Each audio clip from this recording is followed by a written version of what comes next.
Praise the lord.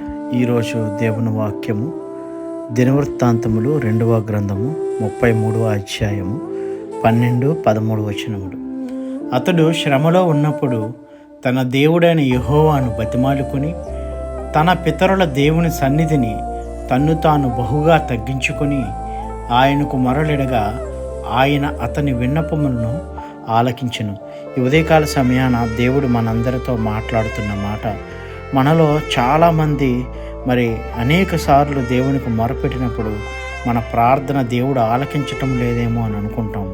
కానీ దేవుడు మనతో చెప్తా ఉన్నాడు, మనము ఆయన సన్నిధిని తగ్గించుకొని ఆయనకు బహుగా మొరలిడినప్పుడు ఆయన తప్పకుండా మన విన్నపములను ఆలకించి మనకు సమాధానం ఇస్తానని వాగ్దానం చేస్తూ ఉన్నాడు. ఈ వాక్యం మనందరి జీవితాలలో నెరవేరబడునుగాక. ఆమేన్. God bless you.